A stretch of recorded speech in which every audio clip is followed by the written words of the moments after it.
பிளாசி முதல் செங்கோட்டை வரை உரை ஓவியம்.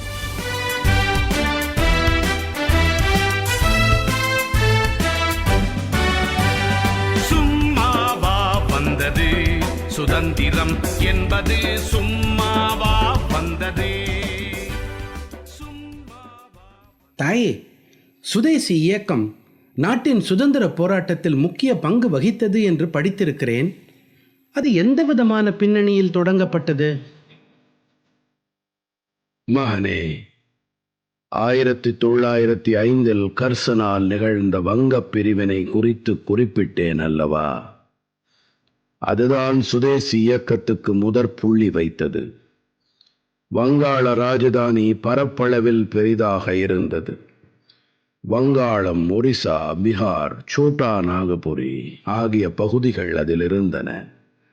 அந்த பெரிய நிலப்பகுதியை நிர்வகிப்பது கடினமாக இருப்பதாக ஆங்கிலேயர்கள் 40 ஆண்டுகளாகவே சொல்லிக் கொண்டிருந்தார்கள். எனவே அதை பிரிக்கும் முயற்சியிலும் இறங்கியிருந்தார்கள்.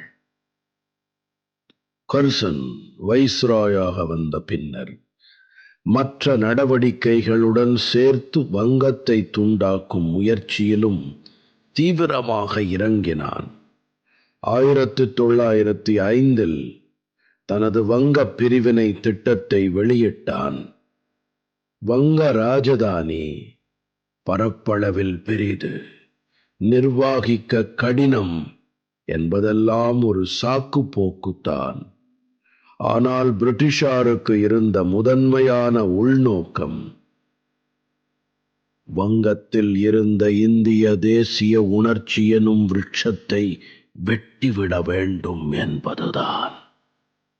வங்கத்தில் இந்துக்களுக்கும் முஸ்லிம்களுக்கும் இடையே பிளவை ஏற்படுத்திவிட்டால் தாங்கள் நினைத்தது எளிதில் நிறைவேறிவிடும் என்ற எண்ணத்துடன் கர்சன் வங்க பிரிவினை திட்டத்தை வேகப்படுத்தினான்.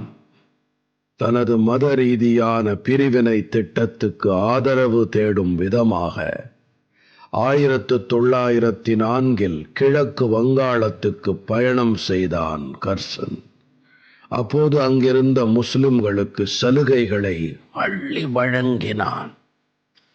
தான் மேற்கொள்ள போகும் வங்க பிரிவினையின் விளைவாக அசாம், கிழக்கு வங்க மாநிலத்தில் முஸ்லிம்கள் பெரும்பான்மையினராக இருப்பார்கள்.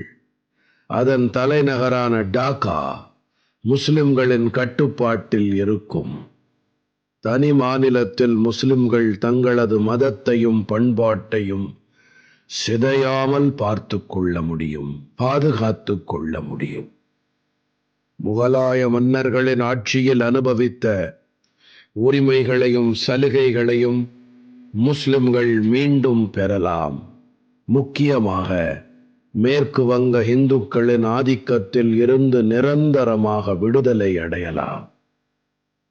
ஆனால் கர்சனின் முயற்சிகளை அறிந்த வங்கத் தலைவர்கள் அவனது பிரிவினை திட்டத்தை தொடக்கத்திலிருந்தே எதிர்த்து வந்தார்கள். பொதுக்கூட்டங்கள் போட்டார்கள், தீர்மானங்களை நிறைவேற்றினார்கள், சூளுரைகள் பல எடுத்துக் கொண்டார்கள். வைஸ்ராய்க்கு எதிர்ப்பு விண்ணப்பங்களை அனுப்பினார்கள். 60,000 பேர் கையெழுத்திட்ட மனு ஒன்று இந்திய விவகார செயலரிடம் சமர்ப்பிக்கப்பட்டது.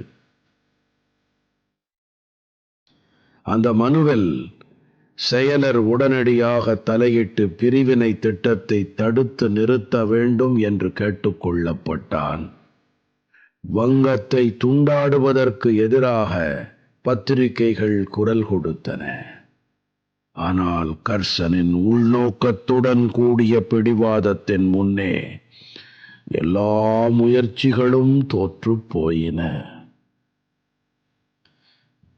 1905 ஜூலை 19 கர்சன் வங்க பிரிவினை குறித்த தன் முடிவை அறிவித்தான். அக்டோபர் 16 வங்கம் துண்டாடப்பட்டது. இந்திய தேசிய எழுச்சியின் நுழைவாயிலாக இருந்த காரணத்துக்காக வங்காளம் ஆங்கிலேயர்களால் இப்படி தண்டிக்கப்பட்டது.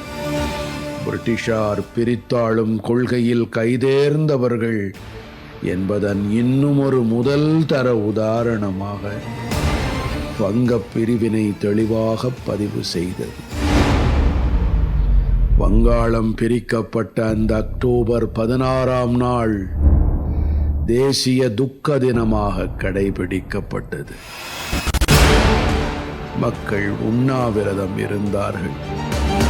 கல்கத்தா வேலை நிறுத்தத்தால் முடங்கி போனது.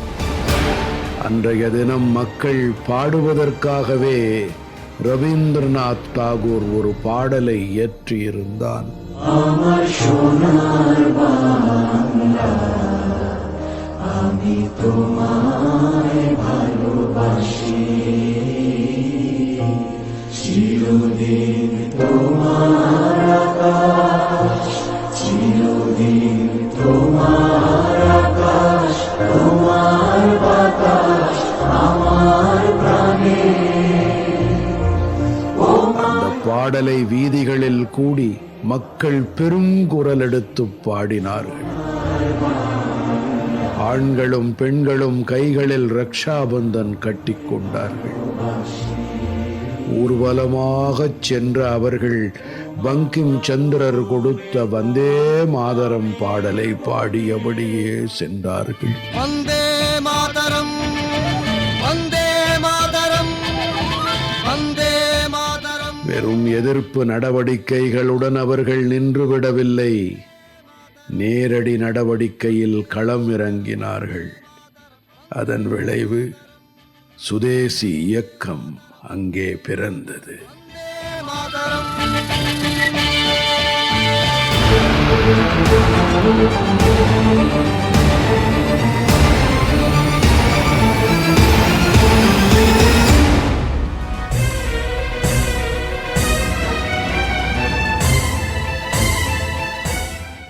பிளாசி முதல் செங்கோட்டை வரை உரை ஓவியம் கேட்டீர்கள். போரிலே இறங்கிவிட்டால் இன்னல் சூழும் தெரியும். பெற்ற தாய் பசித்திருப்பாள், பிள்ளைக்கது புரியும். அன்னையர்க்கு அன்னையார பாரதியின் துயர் துடைக்க அன்னை தானை அழித்துக் கொண்டோர் எத்தனையோ எத்தனை. சும்மாவா வந்தது சுதந்திரம் என்பது